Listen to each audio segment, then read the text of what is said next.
Hello again. Welcome to another one of these campaign Smugglers run by Black Sails. Thanks for watching again. It's a continuation of a campaign, so if you haven't seen what's gone on so far, go back and have a watch of what led to what is quite a catastrophic moment in the Moreton brothers' smuggling career. But the gist of last video was that it was a complete failure. We're trying to smuggle cargo into England, and we failed. Not only failed to sending cargo, but our main hero ship that we've been following so far, crewed by James Marsden, the Barnacle, was impounded. It was destroyed. It has been struck from the record.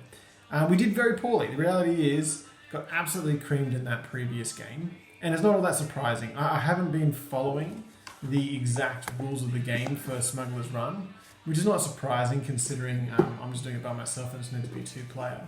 And I had this idea in my head that we would start from less than nothing and work our way up to fortune, hopefully. Well, sure enough, the game wasn't quite as balanced as that, with me having only 2 ships up against what last game was 7, I believe 7 vessels that we're up against. Didn't stand a chance. Absolutely beaten to a pulp. So I wanted to think of a way that I could basically level things back out again without completely starting from scratch. In the actual game, you actually start with how many pounds? You start with, where is it? 2,500 pounds worth of wealth at the start of the game to set up your crew. And your fleet of ships and so on, which I did not start with for this. But I thought, instead of, like I said, starting again from scratch, I'd come up with in-story reason why we can bring my fleet up to the specs originally laid out in Smugglers Run. My idea was that William Moreton, the captain of the Cow, after a horrendous battle, he got boarded. He was captured. He only managed to escape because he dropped his cargo. He slipped his cargo. Because, William Moreton, he gets boarded sometimes. Do you think he had any choice but to get rid of his wheat cargo? So it's all gone wrong. He doesn't know if his brother's alive anymore or not. He just had to flee to a port in France. And while at some bar licking his wounds, his crew commiserating, into the bar should walk a strange pairing. A old, grizzled monk of some sort and a wide-eyed farm boy, looking for someone to quickly get them out of Dodge and get away as quick as they can. The old monk and the farm boy sit down in front of William Marsden, who hears that they want safe passage out of the city without any British imperial entanglements. They're only offering about £200, it's just £200, which of course is ridiculous. That's not going to sort out my debt. My current debt is sitting at what? It's currently sitting at £1,200 is my current debt that we're sitting here with. So not looking too good. But so £200 is not going to cut it. The farm boy's not too happy with my frankness. But then the old monk says, £200 now and £1,500 when we make our destination, and no questions asked. So if I can get this farm boy and the monk out of this city and to whatever location they're trying to get to, then all will be well. Now, of course, no questions asked leads to William Marsden applying a couple of drinks to the farm boy and discovering that they do indeed have on them some secret plans for a large battleship, something that could really tip the tide of any conflict. So, interesting, they've got some plans for a battleship that they're trying to get through and get out of the way. So that's the concept. The concept is we're trying to get these 2 strange individuals out of this port and away to their set location, no questions asked. Because William's a little bit gun shy, he did hear about some privateers that were heading out in a similar direction. So he's had a chat with them and said, hey, can I come along with you? Haven't got anything valuable, just these two random people going for a pleasure cruise. Can I come with you? So he's headed out into the open sea with some other privateers, and they're just going to keep an eye on each other as they head out. So with that in mind, I'm going to set up the board and I'll show you what I have in mind.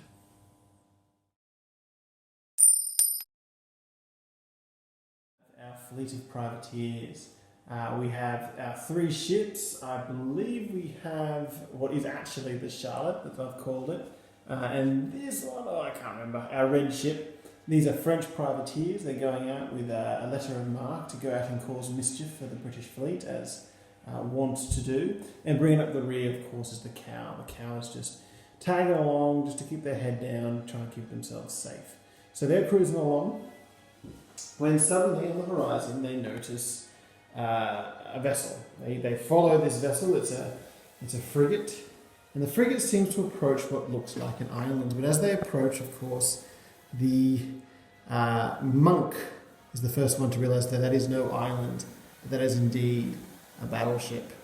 And they see on the horizon these 2 ships. So we have the frigate. This is the Supply, a British ship, and it is currently escorting a new and unique vessel, which an American company has been trying to put together.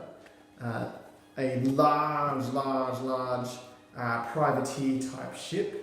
It's not an official battleship like the Victory or something like that, but it's nonetheless certainly the biggest ship ever commissioned by a private enterprise, and when fully equipped would be quite a destructive force, certainly in the trade industry. It is, of course, the dreaded Iron Seahorse. That's right, the Iron Seahorse. And coincidentally, happens to be the plans that the farm boy and the monk are indeed carrying. So they see the ship in the distance and they realise that this is a problem. At which point, the monk again very ominously says, but I realise now that aboard that ship must be the princess. What princess? William Marsden asked. Well, of course, the princess who captured the plans of the Iron Unicorn in the first place. And if they can get to that ship and rescue the princess, there would be a reward. Obviously, Marsden asked, what sort of reward? Well, more than you could imagine, that's for sure. Now, Marsden can imagine quite a bit, but he'll get it. I'm sure he will. So, basically what we're doing here is we are trying to get to the Iron Unicorn. Fortunately, at a distance, we can see it's currently not in full operations. All its cannons aren't quite prepared yet. As they look through their spyglass, they see it's not fully crewed by a fully professional veteran crew, but a bunch of irregulars that are merely shipping the ship across to England or wherever to get its final kit out. But they know that even with a smaller crew, a less experienced crew and less guns, it's still quite formidable, especially while it's being escorted by the Supply. And so this is our setup. We are playing a mission that comes in, doesn't come part of the Smugglers run, but rather is in the Black Seas rule book. This is our extra mission, just for the sake of having a narrative reason of basically resetting the number of pounds that are at the disposal of the company. The letter of marque is very simple. It's a very basic game. It's meant to be able to play with what comes in the starter box. What happens is we have our 2 defending vessels over here. We have a large merchant ship and a 5th-rate frigate. And what their goal is just simply go and exit on the other side of the board, on the sort of western side of the board. That's all they're trying to achieve. On board the Iron Seahorse are 3 treasures. Now, over here we have our privateers, including William with the Cow. So what they're going to try and do is they're going to try and get to the Iron Seahorse and board the Seahorse. If they win a combat, not sink the Seahorse, but just simply win a combat, they will receive 1 treasure. Their goal is to get at least 2 of the 3 treasures off the board in their possession.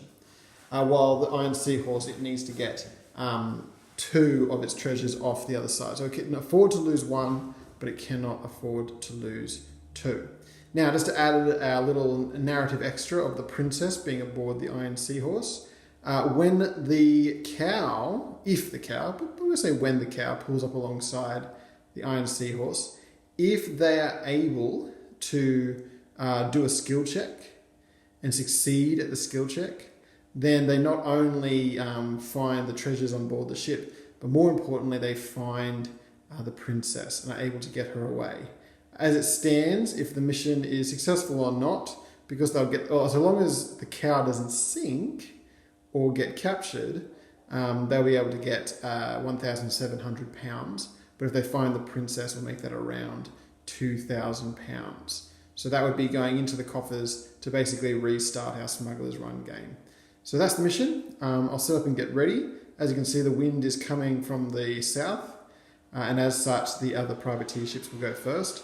But when it is the cow's turn, I'll cut and we'll make our decisions then. So, here we go.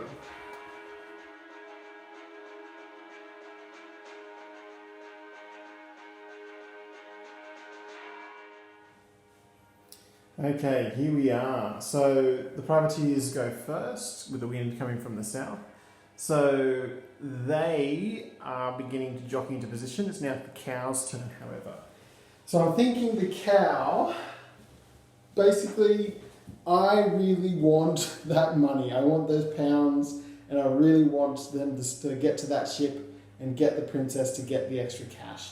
So the cow has no loyalty to these guys. Essentially, he's going to try and make a beeline for the Iron Seahorse, but also possibly use these guys to try and draw off that frigate so that they get entangled with the frigate, and these guys and I can go to the Iron Seahorse while they do that. So that's the plan. So I'm actually going to drop the cow down to just light sail at this stage because I want to stay behind these guys as best I can. And I'm going to just do my move of 5. Just my move of 5. Boom. But then I am going to try and turn as much as I can to potentially catch that wind. I don't think he will. No, he won't catch the wind, sadly, next time. But that's okay. Or maybe the wind will change over to this corner. You never know. That would be convenient. But at this stage, that's where he's going to stay. Not very exciting, to be honest, for our first turn. But again, the main goal is to get in to the Iron Seahorse in one piece and out in one piece. Okay, so that's the plan at least. Let's see if the plan works. Let's see what the opponents do this time.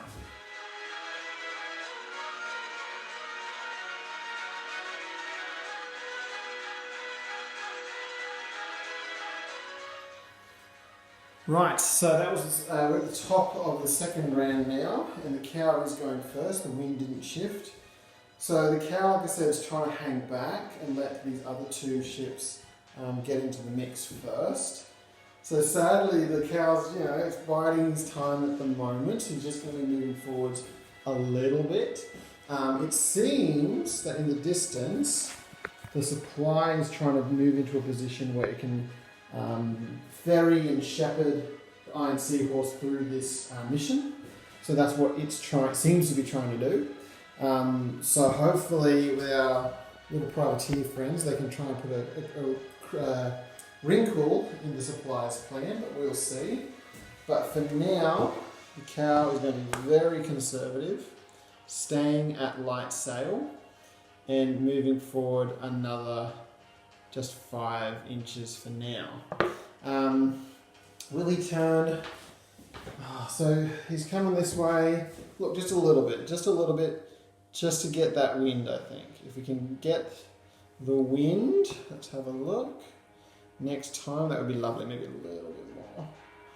And that will give us the wind in our next turn. So if we have the wind, we have 3 movements, hopefully to swoop in and pounce on the Seahorse. But we will see how that plays out. Good luck, you little sea cow. Here we go.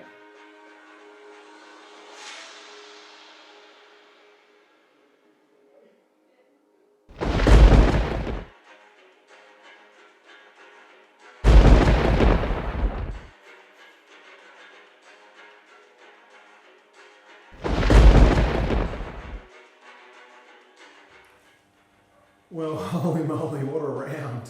So, like I said, the plan was for the cow to let these other two ships go forward and try and take the brunt of that frigate. And my goodness, what a brunt.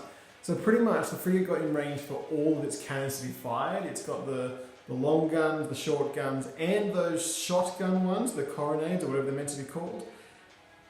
Well, the ship moved in and it did damage off both sides. It just absolutely laid shot after shot into both ships and getting criticals on both. Now over here on the Charlotte, we managed to see a quarterdeck hit, so they can't do any changes of direction or speed in the next round, which could be interesting. You might send them straight off the side of the map. But worse still, over here, we have a fire. So we have a fire that these guys need to try and put out, which, oh my goodness, could not be worse since opening round. And now the frigate is properly lined up to take on the cow. So anyway, so what's the cow going to do? It basically needs to slip through. It needs to slip through as best it can, unharmed. So maybe try and like time it to get through safely, but man, that's a long way from a guarantee. Oh, okay. So, what will he do? He's got the wind behind him. He has to go full sail. He's gonna want to go full sail as best he can, in order to try and slip through. He's only going battle sail. So he can only go up to battle sail because it was only light sail last round. He needs to try and time this right so that he is still moving, because I'm not doing the fire issue bears rules. He needs to be moving as it goes past him. Not looking good though, to be honest. Let's try and fly past. All right, here we go. So he is moving his 5. Do we try and go through here? I suppose so. Yes, I think that's the way to go.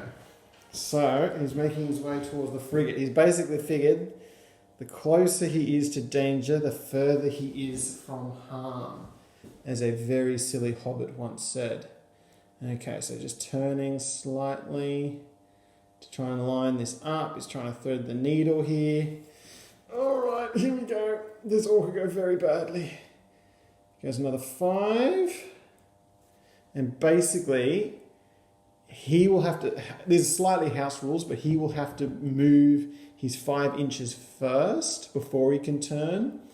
It doesn't look like he'll be able to, the cow's getting through this unharmed, but maybe, just maybe, the frigate will get past and not be able to turn to take a shot at him. But we can only find out by seeing what happens next, I guess. Oh, should the cow turn and take a shot? Why not? Why not take it? Oh no, remember he's keeping an eye on the prize. The prize is the Iron Seahorse. He can't let that get away. That's the main goal. So no, he's not going to turn to take a pot shot because this is the only thing he can do. So here we go. Let's see what happens. We're going to see if this frigate can just sink our intentions before the game even gets going. Let's find out.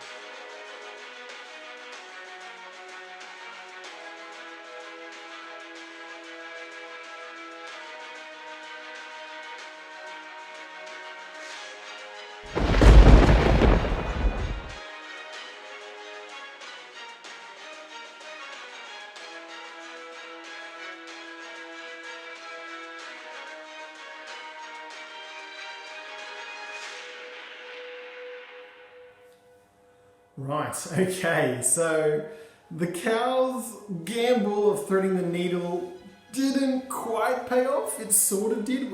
It's to be seen if it paid off or not. Basically, the supply, as you saw, managed to get in just perfect range, like just drop alongside the cow and absolutely unleashed all of its cannons. Now, the damage wasn't as bad as for the other ships, but it was a critical again. 3 criticals in a row. The supply is just absolutely caning, but it was a gun deck hit, which is not the worst in the world, considering we're trying to drop alongside the Seahorse and board it. So it might have been better than we thought, but now the supply is slowly making its way around to cause some more havoc and chaos. Meanwhile, the other two privateers are just careening out of control. As you can see over there, the red ship, it just had to it put out the fire. In order to put out the fire, he chose to take the advantage so that it wouldn't explode. And so it's now just going, at battle sails just in that direction. Meanwhile, the Charlotte, well, it just left the board. So pretty much it's not coming back until the end of this round. My little house rule that we play with, that I've done once, twice with some of my friends, when it comes back on, it has to come back on within the turning circle that it's capable of doing. But regardless, it might not be all bad news. The cow now needs to try and close in on the seahorse, the iron horse, which it might be able to do. So, do we have the wind? We do. Oh, not quite. Even if we did, though, you'd imagine that it can't be going at full sail when boarding. So, what is he going to do? Maybe get in the way? Is that what he does? Let's have a look at it. Do we have the wind? Basically what I'm doing is I'm lining up this yellow gauge underneath the sprite at the front of the ship, and is this little yellow bar pointing towards this side behind the camera. Yeah, only just. I might be stretching it a little bit, but I'm going to say it does indeed have the ability to go full sail. Do I want it to though? Not really. So no, I'm going to stay at battle sail, because I reckon we might be able to board. We might be able to board here, which is the way to go. Alright, so let's try that. So let's move our 5. We don't have to worry about the gun deck because I'm not going to take any shots. Okay, so 5. And then let's see if we can pull alongside our iron-horsed friend. So let's just turn a little bit so we don't crash into you. We need to be within 3 inches. 3 inches. I think we can do that.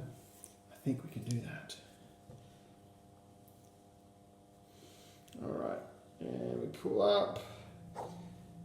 Yes, we're in 3 inches. We can do this. Okay, so I'll roll here to see if we're going to board this thing. And then we'll go from there. So what I'm trying to do, normally you're doing a skill test and you're trying to get 5 or a 6 is what you're going for.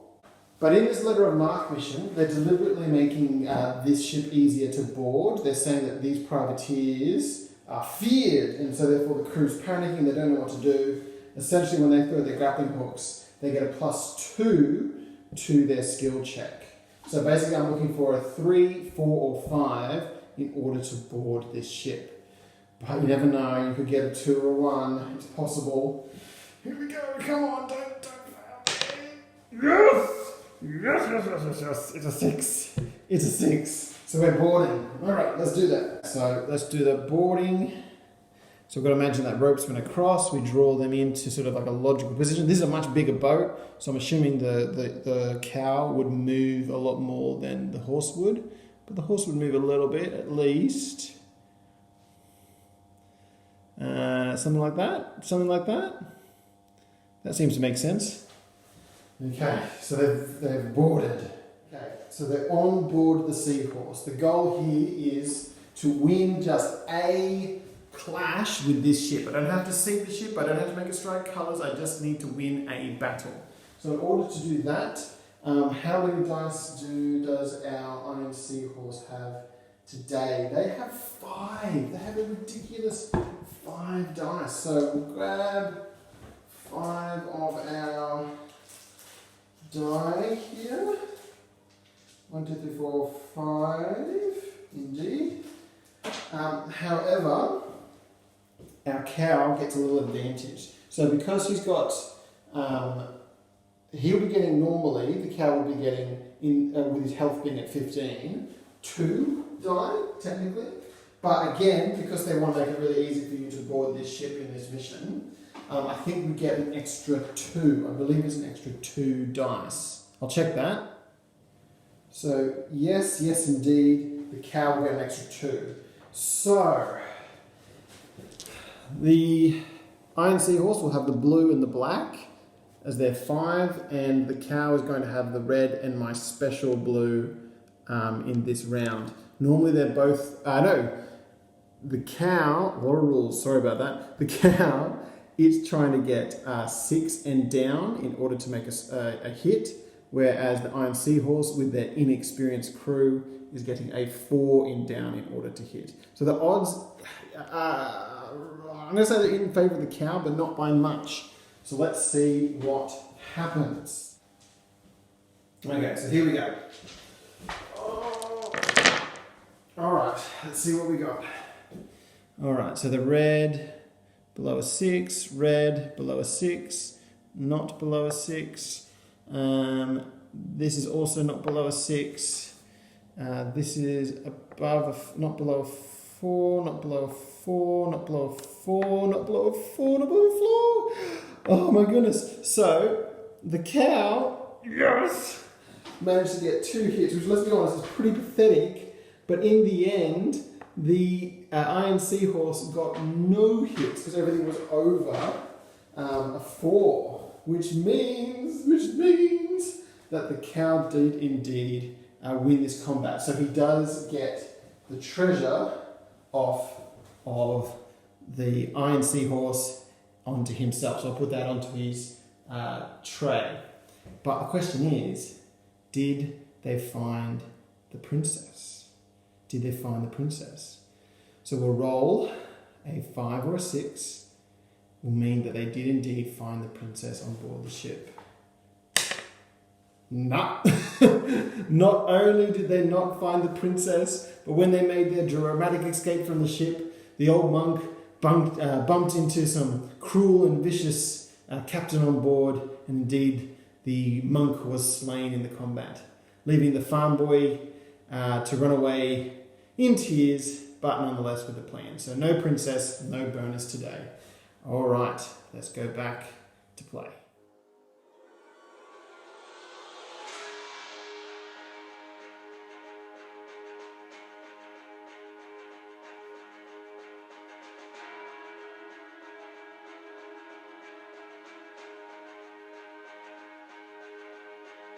Cow's turn.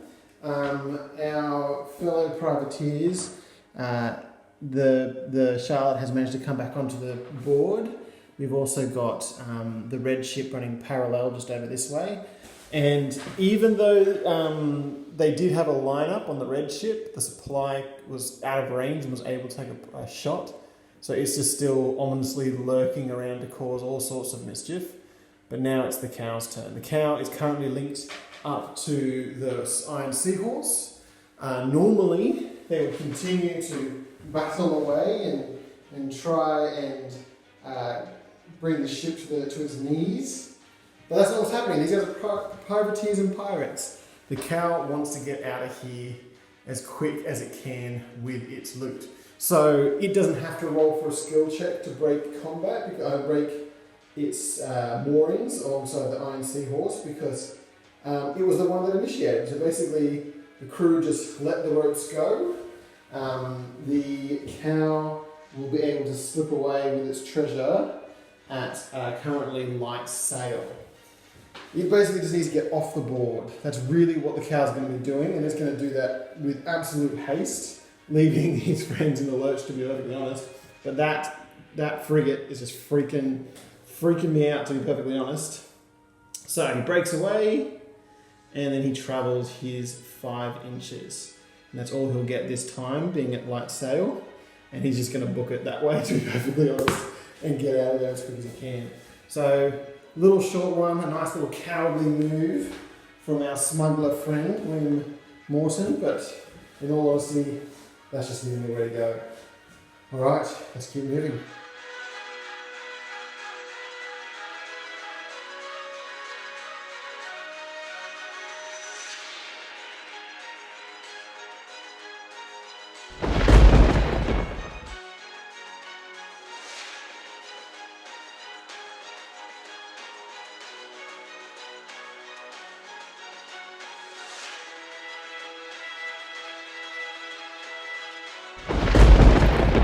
Okay, so over here is where all the action is happening. The supply came just like a missile cruising through. It's already taken a pot shot at the Charlotte.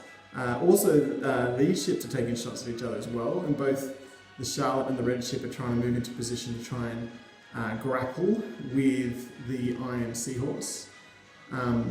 The Red tried to grapple with the Iron Seahorse, actually failed. Meanwhile, the Iron Seahorse is ducking and weaving between all of this chaos. It's all happening, it's all exciting, but our hero's over here. And he has no sense of honour, no glory among thieves and all that, so bump bump. So basically, the cow is just going to keep booking it and do his best to get out of here as quick as shiply possible. So he's at battle sail still, I believe. No, he's about to be at battle sail, which is the highest he'll be able to go. And he is just going to, as I said, get out of here. That's all he has in his, as far as motivation goes. Gonna turn slowly so the edge is as close as possible and go for his second movement. So yes, basically our brave and daring hero is doing what all brave and daring heroes should do, and that's run away cowardly.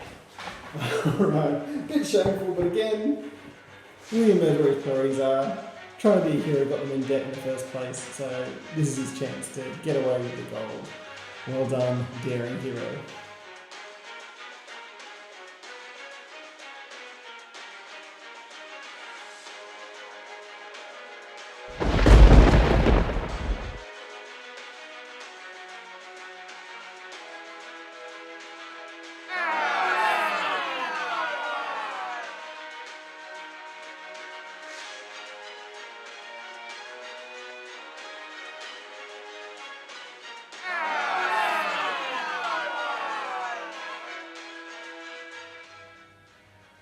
What an intense round. Okay, so pretty much what happened was the prince pulled up alongside of the Iron Seahorse and did manage to make a boarding action.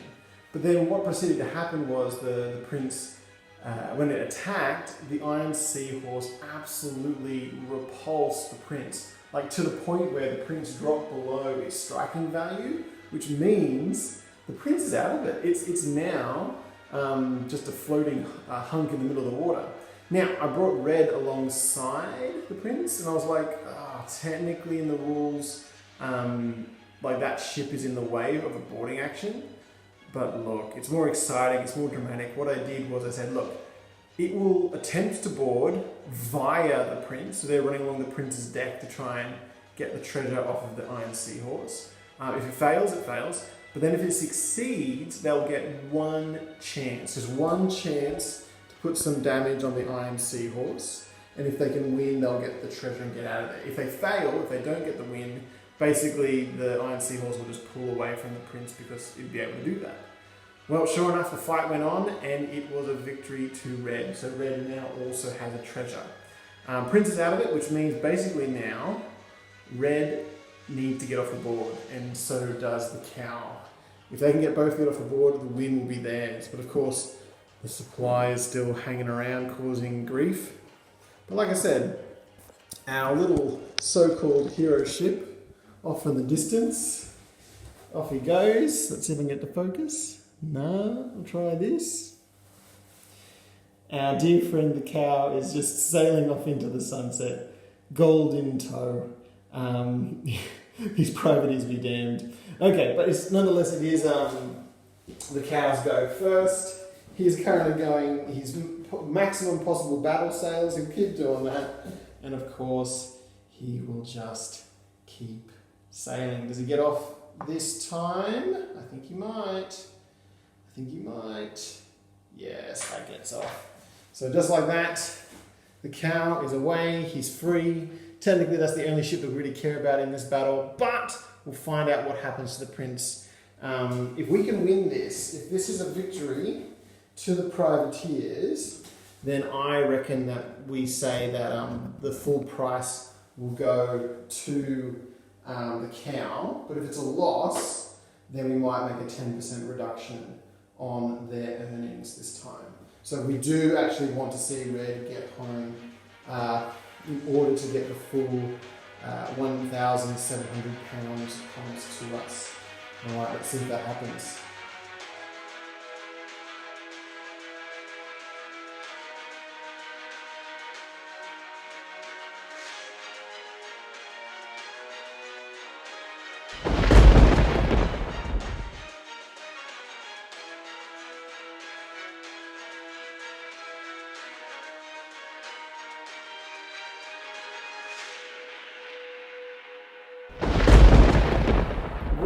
Comes down to this. So basically the Iron Seahorse is pulled up alongside of Red. It has taken a pot shot just straight into the side, and it was absolutely, it wasn't catastrophic, but considering its early damage, Red is already not looking too good. And basically Red has dropped below its striking value, which means Red must make a skill test. If it succeeds, it will get another turn. If Red fails, it will surrender and our privateers will lose. Let's find out if the Seahorse got its revenge. Here we go. Alright, I'm not doing the dodgy. Here we go, sliding it in. It is indeed a 5. So the Red does get one more go. Or at least one more go, but he needs to basically keep winning skill tests until he can get off the side of the map. So it's not looking too good for old Ready Boy. Alright, so he's currently at battle sail. He can, light sail, but he can go up to battle sail. He just needs to run as fast as he can to get out of here and hope he doesn't take any more damage, but he will need to do a skill test. Again, so, oh my gosh, it's all coming down to the wire. Alright, so you're moving 2. So that's 1.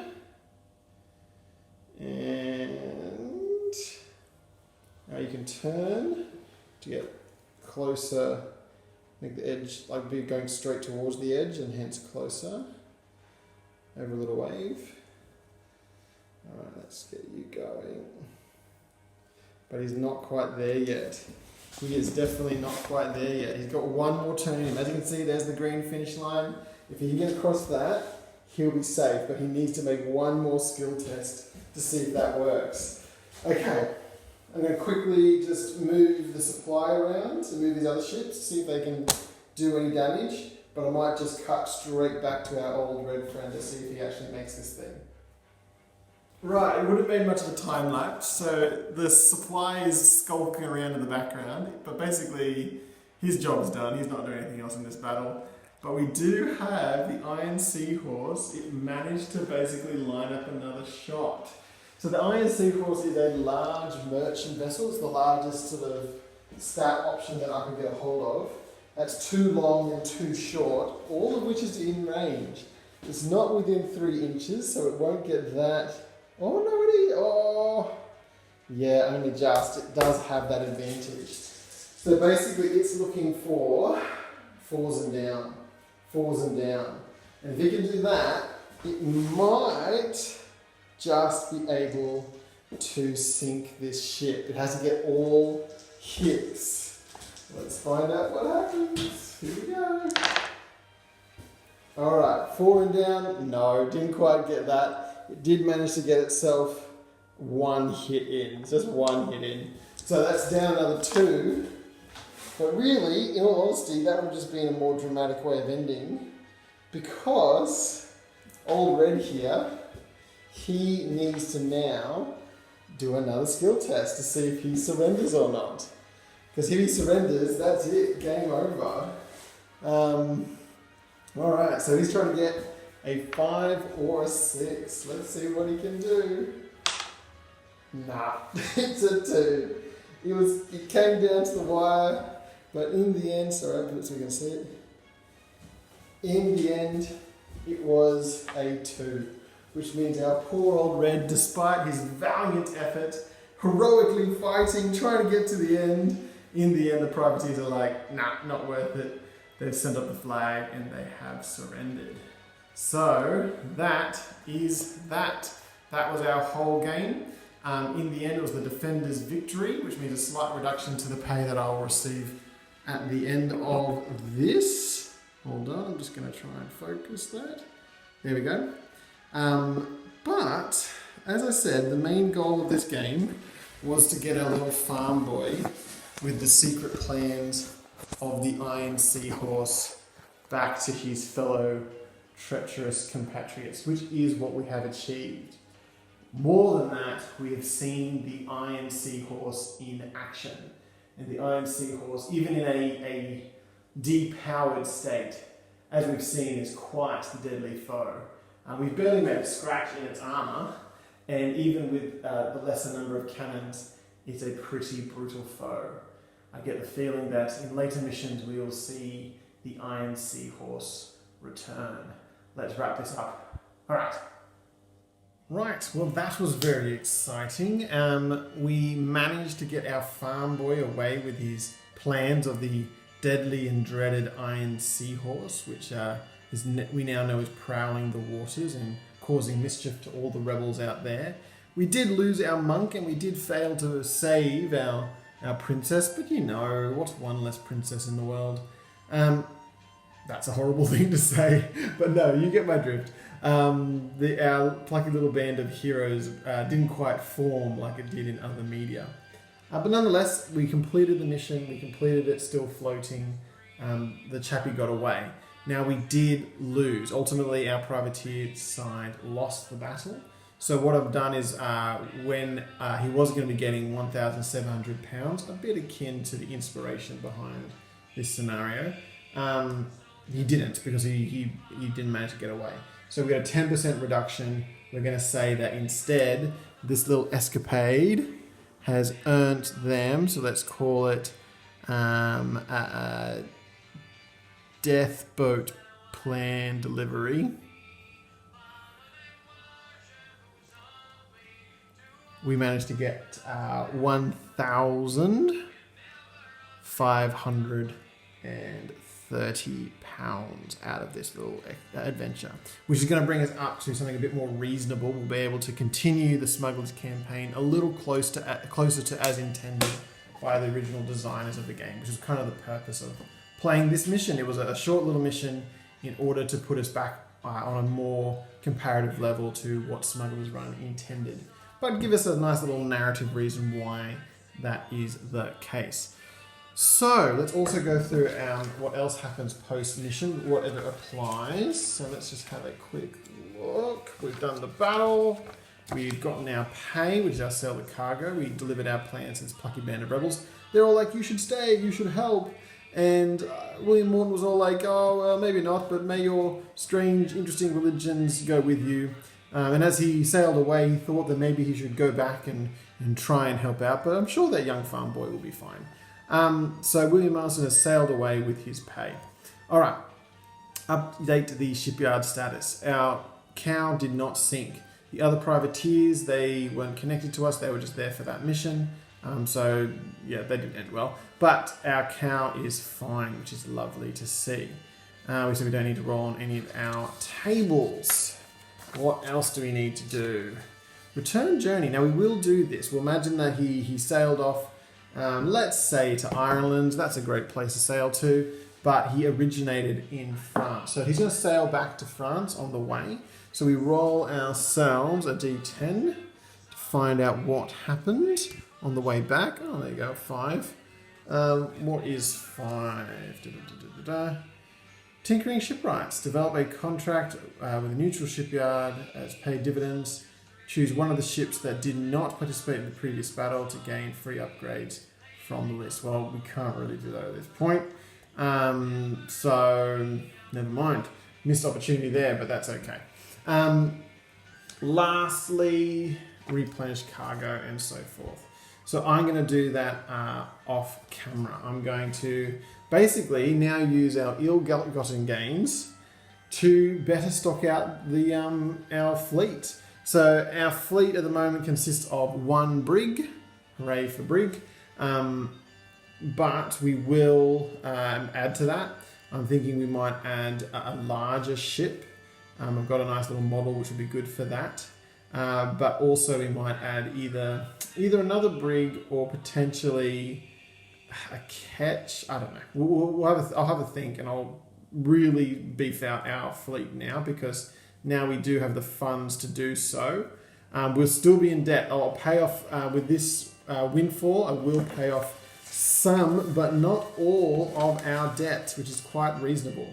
Because in order to long term make money, we're going to need to basically invest. So we'll cut down some of our debt quite significantly, but hopefully this little windfall should help us in future missions. We certainly will need it, considering there is a certain dreaded Iron Seahorse, which will only come back bigger, better, and stronger. Thank you so much for watching. I hope you do tune in again some other time. Like and subscribe if you're enjoying this. So far, there's 1 or 2 people actually watching these things. Thank you so much for doing that. I really appreciate your company in this experience. But yeah, might as well subscribe, might as well like or comment. Apparently those things help get more people seeing this, and I don't mind the idea of more people having a bit of fun with us. Alright, thank you so much for tuning in. I will see you later.